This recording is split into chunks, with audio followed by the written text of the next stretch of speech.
హెబ్రీయులకు రాసిన పత్రికలో ఒక 2 మాటలు విని మనము ప్రార్థన చేసుకుని కైకం చేద్దాము.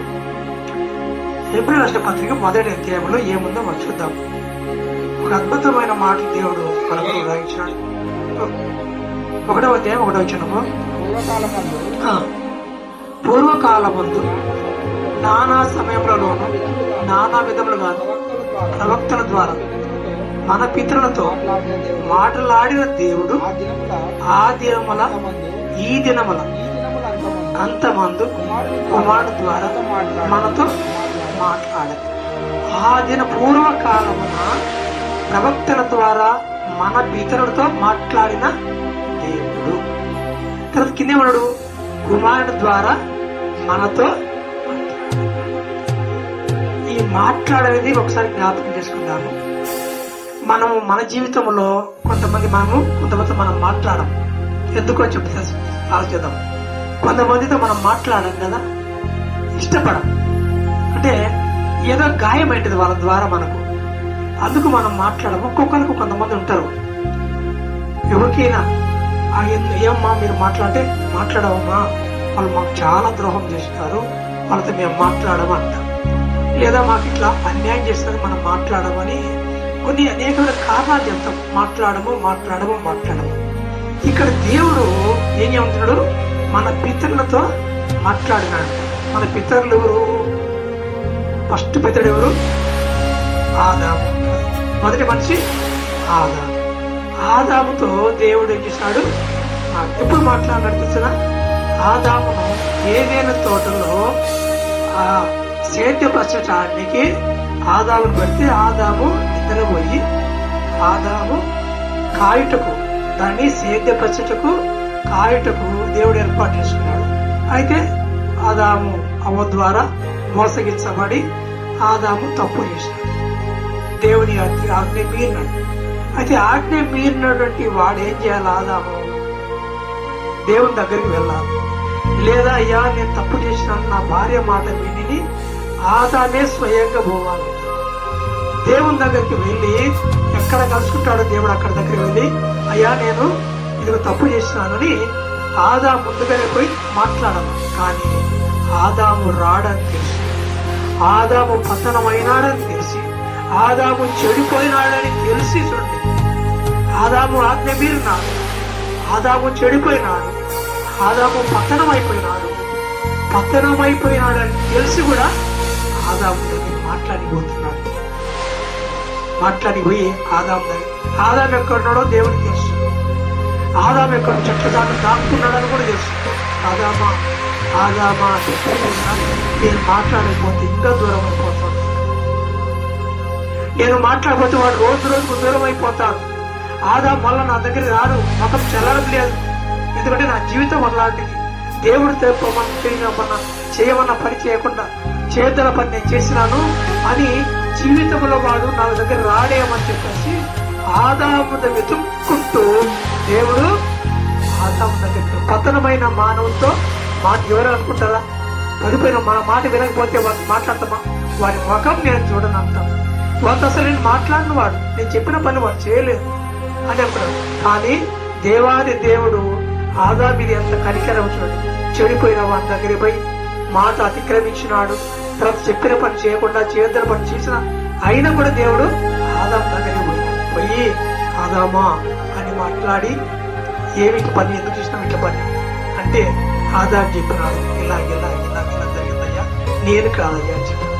సరే, ఆదామును మళ్ళా ఆయన పక్కకు తర్వాత ఆదాము తోట నుంచి బయటికి పంపివేసి ఎక్కడికి పోయినట్టు చేస్తున్నా? ఎక్కడికి పోయినాడు? తూర్పు దిక్కున ఆదామును పంపిస్తున్నాడు. ఎందుకు చేస్తున్నా? తూర్పు దిక్కున ఒక నిరీక్షణ ద్వారం ఉందన్నమాట. తర్వాత అన్నదమ్ములు ఇద్దరు ఉన్నారు. ఎవరెవరు? కయ్యూను, ఏబేలు. కయ్యూను ఏం చేస్తున్నాడు? ఏబేలు అర్పణ తీసుకొచ్చినాడు. తమ్ముడు అన్న అర్పణ దేవుడు అంగీకరించాడు. ఆ కయ్యూనుకు కోపం వచ్చింది.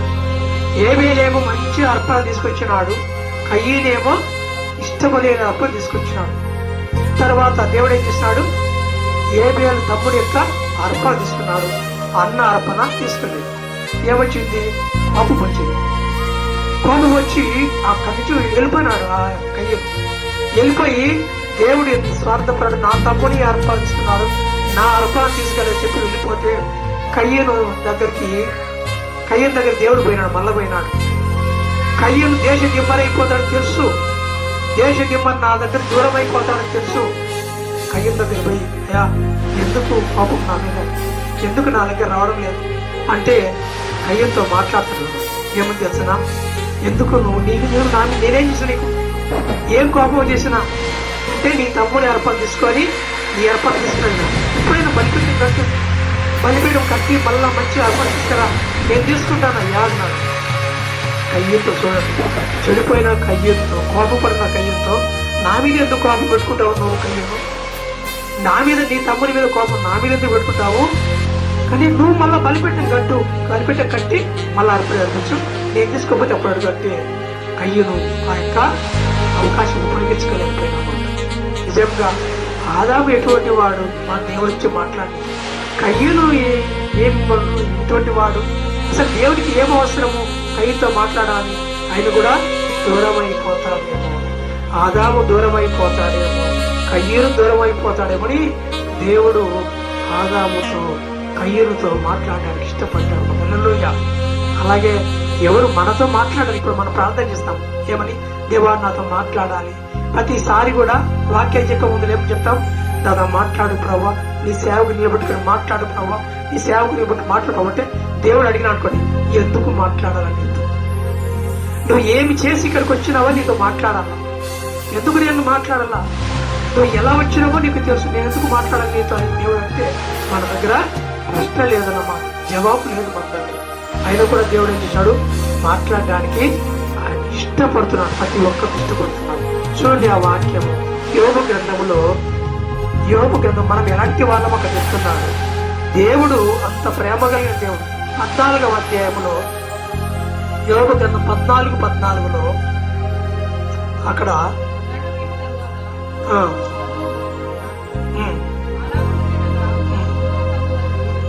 నా 14 కాదు, యోబు 15:14 సారీ. శుద్ధుడగుటకు నరుడు ఏ పాటి వాడు, నిర్దోషుడగుటకు స్త్రీకి పుట్టిన వాడు ఏ పాటి వాడు? అసలు మనతో మాట్లాడే దేవుడు మనం ఎలాంటి వాళ్ళము అంటాడు. శుద్ధుడగుటకు నరుడు ఏ పాటి వాడు, తర్వాత నిర్దోషకుడుకు స్త్రీకి ఆడని పుట్టిన వాడు అంత ఏముంది అతని దగ్గర? ఎందుకు మాట్లాడాలా? అందుకే కీర్తన గ్రంథం నేను పక్కనే 8వ కీర్తన 4వ వచనంలో దేవుడు మాట్లాడుతున్నాడు. 8:4 కీర్తనలు, నువ్వు మనుషుని జ్ఞాపకం చేసుకున్నకు వాడు ఏ పాటి వాడు, నరపుత్రిని దర్శించుటకు వాడు ఏ పాటి వాడయ్యా? ఎందుకు మనిషి వాడు వాడితో నువ్వు మాట్లాడతావు? వాడు దర్శించడానికి వాడు ఏ పాటి వాడు? అంతలో మాయమైపోయే వాళ్ళు వాళ్ళతో మాట్లాడుతూ నిజంగా మనం అడిగినప్పుడు ప్రతిసారి మనం అదే ప్రార్థన చేసుకోవాలి. వాక్యం చెప్పేటప్పుడల్లా ప్రభావ నాతో మాట్లాడు, ప్రభావ నాతో మాట్లాడు అనే ముందల నేను ఎందుకు మాట్లాడాలి అన్నాడు దేవుడు. మన దగ్గర జవాబు లేదన్నమాట. ఆయన కూడా ప్రేమ కలిగిన దేవుడు మాట్లాడుతున్నాడు. సమూయేలు గ్రంథంలో చూద్దాం, చదువుకొని కేక్ కట్ చేద్దాం. సమూయేలు గ్రంథము 2వ గ్రంథములో 14వ అధ్యాయం అనుకుంటాను. అదే 14వ అధ్యాయం 14వ వచనము. మనం అందరమును చనిపోదాం కదా, నేలను వలికిన మీదట మరలా ఎత్తలేని నీటి వలె ఉన్నాము. దేవుడు ప్రాణము తీయక తోలివేయబడిన వాడు తనకు దూరస్తుడు కాకయుండుటకు సాధనములు దేవుడు తోసేస్తాడంట మనిషిని. పరా నువ్వు ఇచ్చేంత రాకపోతే అంత, నా దగ్గరకు వచ్చేంత రాకపోతే అంత. దేవుడు తోసేసిన మనిషిని దేవుడు ఏం చేసి వాడు మళ్ళా దూరం అయిపోతాడేమో, ఇంకా దూరం అయిపోయి ఇంకా పూర్తిగా నా దగ్గర రాడేమోనని ఏం చేశాడంట?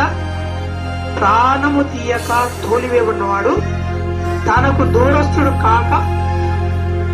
కాక ఇనుటకు సాధనములు కల్పించున్నాడు. ఆ సాధనం ఏం చేస్తున్నా మాట్లాడలేదు అనమాట. దేవుడు తోలిసిన వాడిని మరలా దేవుడు వాడు ఇంకా దూరం అవుతాడేమని సాధనములు కల్పించినట్ట. ఇదిగో ఇలా కూర్చోబెట్టి దేవుడు మళ్ళా మనతో సాధనం ఏంటంటే మాట్లాడలేదు అనమాట. కూర్చొని చెప్తారు కదా, కూర్చోండి అయ్యా.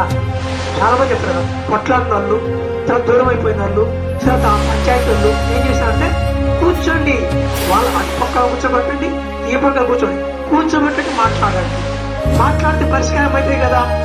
ఇప్పుడు మన చేను పంచాయతీ ఉంది, ముళ్ళపాట్లో అందరూ ఏమంటారు, అసలు చేనుని పిలిపించడయా, మీ పంట వాళ్ళు పిలిపించండి, కూర్చొని మాట్లాడుకోండి. ఇద్దరు విఆర్ఓ అదే చెప్పినాడు, సర్వేర్ అదే చెప్పినాడు, మీరు కూర్చొని మాట్లాడుకుంటే సరిపోతుంది కదా.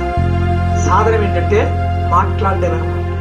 చాలా మంది ఇదే పొరపాటు, మనము కూర్చొని మాట్లాడినప్పుడు కొన్ని సమస్యలు పరిష్కారం అయిపోతాయి.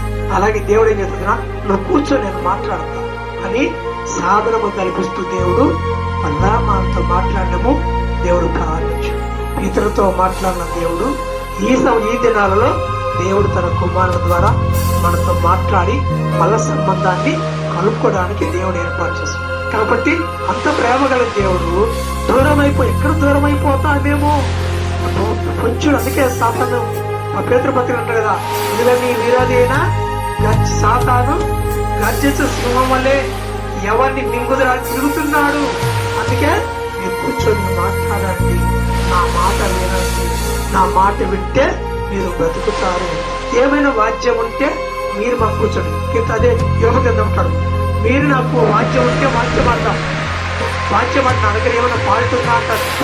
నా దగ్గర నేనేమైనా అన్యాయం చేశా నీకు, ఎందుకు నా దగ్గర రాలేకపోతున్నాని ఇర్మియా గ్రంథం ఉంటాడు. కాబట్టి అంత ప్రేమ కలిగిన దేవుడు మనదు యాడ దూరం అయిపోతామని దేవుడు మనతో మాట్లాడుతున్నాం. అలాగే మన మనుషులతో వాళ్ళతో నేను మాట్లాడన్న దేవుడు మనము, కానీ దేవుడు మనతో మాట్లాడాలని కోరుకుంటాం. ఎందుకు దేవుడు అడుగుతాడు, ఎందుకు మాట్లాడాలని, నీతో ఏం చేసినావని నీకు మాట్లాడినప్పుడు మన దగ్గర జవాబు లేదు. అందుకే దాడుతాను కదా, అయ్యా నీ గొప్ప కనికరం బట్టియే నేను మాట్లాడుతున్నాను, మా నీతి కాదు, నీ కనికరం బట్టి నేను మాట్లాడుతున్నా, నీ కనికరం బట్టి నేను ప్రార్థన చేస్తున్నాను ప్రభు, అంతేగాని అంతగా తప్పితే నా దగ్గర ఏమి లేదు. ఈ రాత్రి కాల సమయంలో ఆ దేవుని ప్రేమను మనము ఎప్పుడు జ్ఞాపకం చేసుకోలేదు. ఇంత ప్రేమ కలిగిన దేవుడు మాట్లాడని ఆశపడుతున్నాడు, ఏదో సరిచేయాలని ఆశపడుతున్నాడు, ఏదో ఇవ్వాలని ఆశపడుతున్నాడు. అది ఆ దీవెనలు మన కొరకు ఆయన ప్రేమించు వారికి ఏంటంటే ఏమేమి సిద్ధపరచునో అవి కంటికి కనపడవు, చెవికి వినపడవు. కంటికి కనపడనివి చెవికి దేవుడు మన కొరకు దాచిపెట్టామంట. నన్ను అర్థం చేసుకుని చాలా మంది నేను ఏమో చేయాలనుకున్నాను, మా బిడ్డలకు ఏమేమో మనకు ఆలోచన ఎన్నో ఉంటాయి, తండ్రి ఆలోచన ఎన్నో ఉంటాయి. బిడ్డకి ఇది చేసే బాగుంటుంది, మనమనికి ఇది చేసే బాగుంటుంది, ఎన్నో ఆలోచనలు పెట్టుకొని మనం ఉంటాం. చెప్పమన్నమాట, చెప్తే నువ్వు చేస్తానంటే కాక ఎన్నో ఉంటాయి ఆలోచనలు. ఆ ఆలోచన ఉంటాయి, ఇది చేద్దాము, ఇది చేయకపోతే మళ్ళా రివర్స్ అవుతాం. అన్ని పోయి అనుకూలమైన తర్వాత ఈ బిడ్డకి చిన్న బిడ్డకి ఏం చేయాలా, పెద్ద బిడ్డకి ఏం చేయాలా, మనమనికి ఏం చేయాలా, ఇంకా నడిబిడ్డకి ఏం చేయాలి ఆలోచనలు ఉంటాయి మనకు అన్నమాట. నాకే అన్ని ఆలోచన ఉంటే దేవుడికి మన పట్ల ఎన్ని ఆలోచన చేసినా ఏదో చేయాలన్నాడు దేవుడు మన పట్ల. హల్లెలూయా. దేవుడు ఏదో చేయాలన్నకే ఆయన ఆలోచన మనము గుర్తెరగమన్నమాట. కాబట్టి దేవుడు మన పట్ల ఏదో చేయడానికి ఇష్టపడుతున్నాడు. కాబట్టి ఈ రాత్రి కాలంలో దేవుడికి దూరం కాకుండా దేవుడు కూర్చోబెట్టి ఏదో మనం మాట్లాడితే ఆయన ఏం చెప్తాడో మనం వినాలి. హల్లెలూయా.